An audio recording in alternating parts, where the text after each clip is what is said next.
It's a loaded question. Yeah. I guess I've been looking for meaning in life ever since I've been on the planet, and I found that when you're your authentic self, you stop seeking self-seeking desires, stop trying to amass wealth or power, all these things, and you begin to realise that actually serving other people is where real joy is. All great thoughts are conceived by walking. In this ECCO Walks podcast, we're going to be exploring those thoughts of some really interesting people. We're going to be talking about their passions, how they became the people that they were, and where they hope to walk to next. I'm Stevie Johnson, and I hope you'll take a walk with me. Today we're here with Josh Godfrey, an emerging style creator with a big presence on TikTok. You might recognise him from the most recent autumn-winter ECCO shoot with his wife Gabby. Josh, lovely to meet you today. Nice to see you today. Yeah.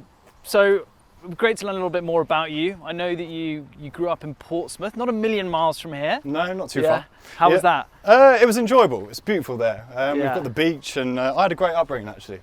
I got into skateboarding, got into a little bit of trouble in my teenage years, but yeah, it was overall it was a good childhood. Yeah. And then I know in a previous career you've worked with adults with learning difficulties and autism, children with trauma. Yes. What made you kind of take that path? I guess through my teenage years I was absolutely bored and sick to the back teeth of being selfish and wanted to actually go and help and serve other people. And I actually found joy in that. Okay, great. And you recently became a stepfather. So has your previous experience helped with that transition with Matty having married Gabby, knowing that he's kind of got learning difficulties as well? Yeah. Or is it different now because he's family and it's not a job? At the end of the day, he's a human being that I've got to get to know and build a deeper relationship with and love. So that's first and foremost. But understanding the mind and giving myself to go into his world and learn about him. I mean, I got that from working with adults with autism. So I guess that does transfer in a way. Great. And I guess obviously Gabby must find it an amazing kind of support with your knowledge and experience in that space. Yeah, I mean, she'd done amazing on her own and has loved the boy unconditionally. Yeah. But with two people involved, obviously it brings a different side to things. I've got my own skills and my own inspiration to bring into his life to try and inspire him to be the best he can be. Yeah, wonderful. No, that sounds incredible. And so what's made you want to make that shift from that previous career into content creation now? It's a good question. I worked solidly with people with challenging behaviour and complex needs for 10 years straight. And it was quite anti-social hours, so I never had a rest. And I had something creative in me that I wanted to get out. I just didn't know how or what that looked like. And I eventually was exhausted after 10 years of supporting I can imagine people. Incredibly challenging, like always on every time. So after that, I don't know, I was given an opportunity to sit and think, actually, what do I want to do next? Okay. And social media gives me an opportunity to become creative. Amazing. And what image do you want to portray of yourself on social media now? That's a hard one because everybody's got a different image and thinks something else and defines me by my videos or sees me as something. It's up to them. But I guess I just want to be my authentic self. I'm not trying to adhere to any type of being. I'm just expressing myself. Sometimes that provokes people, but I guess that's the nature of doing it. Now, obviously, with social media, the negative side of it can come negative comments and so on. How do you feel like you're going to, as a new influencer, react to that kind of negative sentiment, which can happen? Well, I accept that everyone's got their own opinion. And as soon as I accept it, I unburden myself from reacting to it. And I worked with people that abused me for 10 years, and I know that it's not personal. So I allow people to express themselves in whatever way they want, and I continue doing my thing. So I guess if I keep my eye on being creative, my eye is on negative comments of what other people think of me. So. And I mean, you touched on there, obviously, the experience you had of working with people that abused you for 10 years. What did that day-to-day life look like when you were in that role? So I worked in a residential home for adults with autism and mental health problems, schizophrenia and psychosis. So when I was there, I was helping these adults come to terms with the daily routines in life, whether that would be personal care or managing their emotions or managing their finances even. And also giving them a kind of a rich experience of life, improving their quality of life so that they can experience things like me and you do. But obviously they don't have the ability to do so, so I was there to support them to do that. Okay. Yeah, no, I mean, completely fascinating, and take my hat off to you for that kind of stuff. And I guess moving now into kind of the content creation space, how supportive was the likes of Gabby, your family, when you spoke to them about wanting to make that change and quit your day to day in order to focus on this? My family were a bit confused. I don't think they understand it fully yet. Yeah. Gabby obviously was a massive support. She was the one that urged me to do it. She saw something that I didn't, and I thought it was outrageous doing it. I didn't have any social media until I started doing this. So it was a foreign world to me. Yeah. But Gabby's she's been almost like my manager, telling me, teaching me about this world and how to express myself on it. She's been It's amazing. nice to have someone in the household that can be supportive, that's been there, done that, knows the right questions to ask when people want it's something almost from priceless, you and everything. No, that's amazing. So TikTok's your main channel. What type of content are you, for the listeners and the viewers, what type of content are you creating on TikTok? I'm doing Get Ready With Me, so I do a daily styling video. I just put on my daily outfits. I guess what's a bit different is that I speak my mind, and I enjoy. It's a good thing. At times. You'd think it would be. It's received in all sort of different manner. But I guess I'm a bit creative with my words. I'm trying to poke at kind of a deeper level of life that I see with my eyes, and that's a bit confusing to people sometimes. But I enjoy myself. Great, and I'm sure there's a community, being built right now, online of people that are enjoying that content. You've obviously seen some great success with TikTok. Are there other platforms that you want to venture out into, or do you think you're going to stay? TikTok is my main avenue of expression at the moment, but I want to move to Instagram. I'm putting everything together at the moment and kind of organising myself into this new transition, into this new career. So it is an entirely new world for me. So I'm still kind of gauging where I'm at, so to speak. And TikTok now, obviously it's had huge success as a platform. What works for you on TikTok? Why is that the main platform that you think is best to get your message across? And I guess TikTok appears less aesthetic than Instagram, so it's a bit more raw. It's a bit more. The limitations don't seem to be there in the way in which I see with Instagram, but maybe that's a delusion anyway. I don't know, but I can just.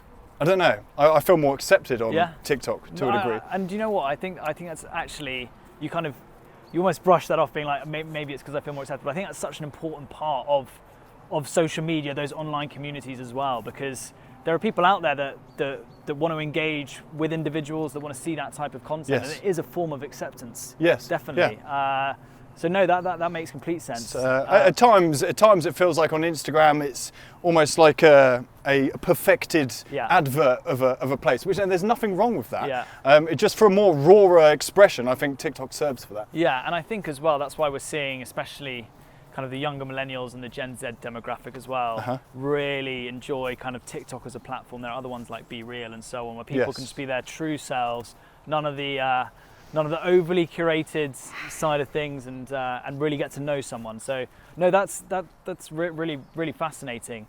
I want to talk a bit about ECCO now, and obviously you've been part of the autumn winter campaign. We're doing this ECCO Walks together now. What are your thoughts of, or what excites you most when you realised you were going to work with the brand? There's a lot of businesses out there, a lot of companies out there that just seem to be charging through the earth and destroying things as they go. And when I looked at ECCO and learned about ECCO, I was quite inspired. Their vision for sustainability and zero waste, and they've set themselves targets. And the way they're making their leather with the lack of saving water, so to speak.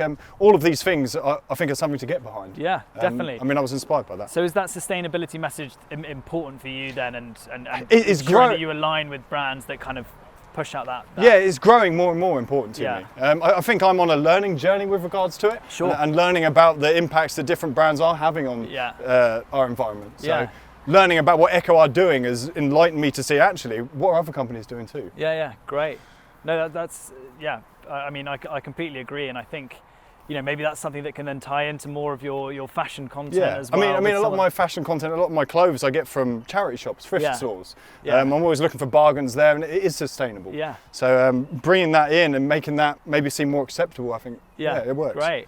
And so in your content creator career to date, obviously I know it's very short-lived at the moment, but what has there been a specific video that you've seen the most success on, or that's gone viral? Yeah, I mean, quite a few of them have gone viral. I wouldn't say whether it was for successful reasons, but success does come out of it. Yeah. I think I present myself, and things have gone viral for people's depictions of me, or maybe they want to try and roast me, I guess. If you can call that success, I guess it is success in a strange backhanded way. Okay, well, tell me about the video that has had the most views then. Or... So it's the video that kind of gave me inspiration, to be honest with you. It's a video that gave me a light bulb moment. I said a particular term which caught the imaginations of loads of people, and it was stitched over and over and over again, and kind of became almost a little slogan to a degree. All right. And that was, can you be inspired by the night, or is that too poetic? And I think the sheer... I've been thinking about that all day now. I think the sheer audacity of me saying that in a serious way was too much for people to handle. So, okay. All right, awesome. And do you ever think you might touch on your previous work into the type of content that you want to create, or do you think that's kind of a door that's fully closed now? No, it's definitely not fully closed. Yeah. I would love to bring in. I mean, it's quite specific and niche. The kind of training I had for therapeutic parenting with children with trauma and care. I mean, it's helpful, but bringing it into a Get Ready With Me video, maybe that is a thing. But yeah, I don't know. I'll see what happens in the future. Yeah. Okay, great. I mean, speaking of the future, do you have a plan for where you might see yourself in the next kind of 5-10 years? I asked Gabby this exact question when I filmed this with her, and she was very specific about her response. It'll be interesting to hear yours. I literally look each day. Each step that I take is where I'm looking. Yeah. What's going to happen 20 steps down the line, I don't know. Yeah. And that for me is quite a liberating way to live. Sure. Expectations go out the window, and I kind of follow my intuition in that way. Yeah. Okay, great. I've got to say that's pretty much word for word what Gabby said. It is. As well, yeah. No, she was very much the same, you know, how, especially with kind of her experiences, her background, you know, planning ahead kind of goes out the window a little bit, but it's refreshing to hear that. I suppose as well, with the changes that you've made in your career, they've been quite drastic, so it's hard to plan too far in advance when you're still waiting for that. I mean, do you have any regrets so far from making that jump in careers? No. I think walking with regrets is to burden yourself, and it often leads to bitterness. I guess I kind of live with a light sense of hope for the future, and I mean that's always served me well. Yeah, sure. No, fair enough. I always try and live my life without any regrets. So far, I think I'm doing all right, but but we'll see. So, I mean, I've obviously got to know a fair bit about you in the time that we've spent together. So, I feel like I know the answer to this, but it would still be great to hear for the listeners and the viewers. Well, you know, if I ask you now, what are you most passionate about? Cool. What comes to mind? I guess living my life as an authentic person. I would say helping people based on what our discussions have been, but I mean, again, I don't have an answer for you. I guess when you work out, God, it's a loaded question. I guess I've been looking for meaning in life ever since I've been on the planet, and I found that when you're your authentic self, you stop seeking self-seeking desires, stop trying to amass wealth or power, all these things, and you begin to realise that actually serving other people is where real joy is. Because can I get joy from going out and seeking pleasure through alcohol or sleeping around? It brings temporary pleasure, which is fleeting, and at the end of the day, I'm still left unsatisfied. Whereas when you serve another being and really climb into their world and hear about them and you connect with them and attune with them, real joy starts to blossom, which has a spirit to it unlike any other joy that I've ever experienced. And I guess that's something that, you know, with obviously Gabby and Matty now, you've got that in abundance in the sense that you're serving them, if you like, as opposed to just yourself, and which you might have been doing in the past. I guess I take the kind of husband role and a stepfather role. I mean, being a stepfather and being given that opportunity at this point in my life is an honour. And being able to put into this child and give him love is an honour to me, and it's a serious responsibility. I love that description, calling it an honour. It really is. I think that's so lovely to kind of view it that way as well. After working with traumatised children that are in care for 4.5 years and watching their broken relationships with their parents, it puts into perspective the real responsibility of having a stepson. So. Yeah. All right. So we managed to tick off a few things there about what kind of you're most passionate about, which is great. Yeah. Now, one thing I do want to ask as well, if we can discuss specific stories in the presence that we're in now, but I've got to ask about your tattoos. Yeah. What are the inspiration behind some of your favourites? Any particular stories that we can share in this medium? I mean, the tattoos were more, I got a bit carried away, I must admit, but the tattoos were more, I was on a journey looking for why I was on the planet, and I'm not going to go into too much detail, but I was seeking meaning in altered states of consciousness, and then when I'd have moments of awakening from that, I'd inscribe them on my body in stories. Okay. That all ended on my back tattoo, but yeah, the story is quite intense. All right, okay, say no more. And then I also, really keen to ask about your fashion. You obviously dress very well. Your content now that you're creating is around kind of your style and so on. Yeah. Are there any specific style inspiration, style icons that you've got that you kind of mimic yourself on? Or obviously you're a very unique individual, so I'm not saying you'd copy anyone, but what's that inspiration behind I understand. It? Yeah. I guess rather than a person, I'm more inspired by times, like the 20s, the 30s, the 40s, the 50s. I'm more inspired by style back then, and then enmeshing it with certain countercultural modern styles, I guess. But at the end of the day, I'm experimenting and just kind of pushing out there into that world and seeing what happens, so to speak. Yeah, awesome. I know, again, going back to when I did this with Gabby, she mentioned the 40s and 50s as decades as well. Yes. So was that something that you already, or a time period that you were already inspired by, or was that something that Gabby brought out of you? No. I guess it gets a little bit intense, but I was homeless for a while, and when you're homeless, you don't really look after your style. You're thinking more about food and shelter. And after I was homeless, I wanted to look at style and present myself as though I was part of society. And when I started looking, I really, I guess, got into kind of 40s and 50s. And that was many years before I met Gabby. Okay. And, I guess it's evolved into now. Yeah, and again, something that I'm sure when you first kind of met and got together, very cool to be able to discuss that kind of thing. And you look incredibly well presented now. Appreciate it, thank you. So now, full-time content creator, has there been anything to date that you found really challenging about it, or is every day you wake up and it's a beautiful day and life is good? No, not at all. I guess looking for my inspiration with my words in certain videos, it takes a while of soul searching before I get to something, and also looking for the certain style of how I present myself has been a challenge. It's definitely something that I need to lend my mind to a lot to kind of prepare and understand. It's a massive learning process for me. And I think as well for people that think about influencers or content creators out there that might not be one themselves, they probably don't think of the creative zone that some people have to get into in order to kind of push out that content and so on. So it'd be interesting actually when you first met Gabby. She was obviously already, a content creator. Did you have any preconceptions about that? So any thoughts? It's a great question. I actually didn't know about content creators. Okay. I actually didn't understand or know about it, and it was a whole learning process for me. But you knew about like Facebook, Instagram, and I didn't have Instagram. Okay. I didn't use Facebook. I didn't have any social media. Oh, wow. So I was into very different things back then. So when I met her, I had to learn about it, and I was like, "Wow, these companies are paying you to portray their items on your page." I was shocked.